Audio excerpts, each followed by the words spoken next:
Halo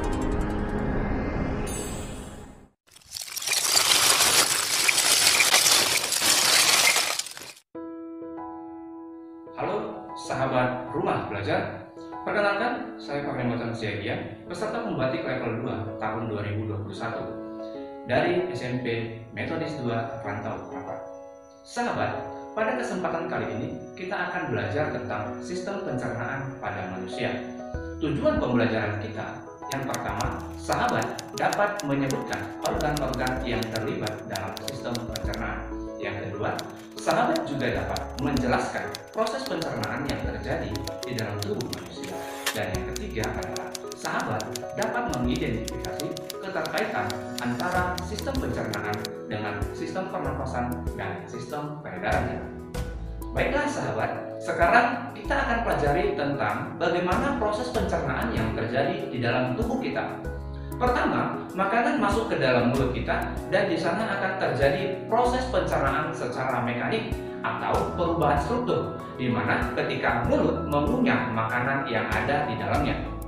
Yang kedua, mulut berfungsi sebagai tempat masuknya makanan dan dimulainya proses pencernaan. Ini karena di dalam mulut terjadi pencernaan secara mekanik oleh gigi dan pencernaan kimiawi oleh enzim. Oh ya sahabat, di mulut juga ada organ tambahan yang membantu proses pencernaan seperti gigi, lidah, dan air liur. Nah, gigi terdiri atas beberapa macam. Yang pertama, gigi seri atau incisivus yang berfungsi memotong makanan. Yang kedua, gigi taring atau canis yang berfungsi mengoyak makanan. Dan yang berikutnya, gigi geraham depan atau premolar dan gigi geraham belakang atau molar yang berfungsi untuk mengunyah makanan. Jumlah gigi pada anak-anak itu 20 buah dan jumlah gigi pada orang dewasa berjumlah 32 buah. Selanjutnya, makanan yang sudah dikunyah akan didorong oleh lidah ke dalam kerongkongan atau esofagus. Di kerongkongan tidak terdapat pencernaan, yang ada hanya gerakan mendorong makanan agar terus sampai ke lambung. Gerakan tersebut dinamakan gerak peristaltik. Kerongkongan adalah saluran penghubung antara mulut dengan lambung. Setelah makanan sampai di lambung terjadi pencernaan kimiawi di mana makanan dicerna oleh enzim dalam getah lambung yang dihasilkan oleh sel kelenjar dinding lambung. Getah lambung terdiri dari asam klorida atau HCl, yaitu asam yang berfungsi untuk membunuh kuman dan bakteri pada makanan dan mengaktifkan pepsinogen menjadi pepsin. Yang kedua, pepsin, yaitu enzim yang fungsinya memecah protein menjadi pepton. Dan yang ketiga, renin, yaitu mengendalikan susu menjadi kasein. Setelah melalui pencernaan di lambung, makanan akan perlahan-lahan didorong masuk ke dalam usus halus. Usus halus merupakan organ pencernaan yang terletak di antara lambung dan usus besar. Bentuknya berupa saluran dengan panjang sekitar 600 sampai 760 cm. Nah, usus halus dapat dibedakan menjadi 3 bagian, yaitu duodenum atau usus 12 jari, jejunum atau usus kosong, dan ileum atau usus penyerapan. Duodenum atau usus 12 jari adalah usus yang berfungsi sebagai tempat pencernaan makanan secara kimiawi yang dibantu oleh enzim pencernaan yang dihasilkan dari kelenjar pankreas. Adapun enzim yang dihasilkan oleh kelenjar pankreas, yang pertama itu amilase yang akan memecah amilum menjadi maltosa. Yang kedua, selanjutnya enzim maltase akan memecah maltosa menjadi glukosa. Dan oleh enzim lipase akan memecah lemak menjadi asam lemak dan gliserol. Dan enzim berikutnya adalah tripsin akan memecah pepton menjadi asam amino. Penyerapan yang terjadi di bagian usus halus berikutnya yaitu jejunum dan ileum.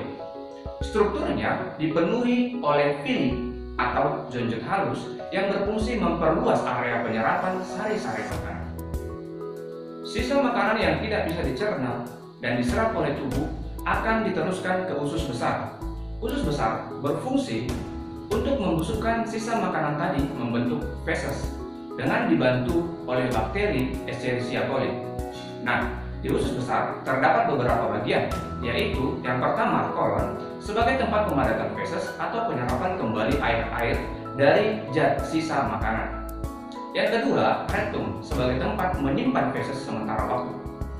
Selain itu, ada pula umbai cacing atau yang dikenal sebagai appendix.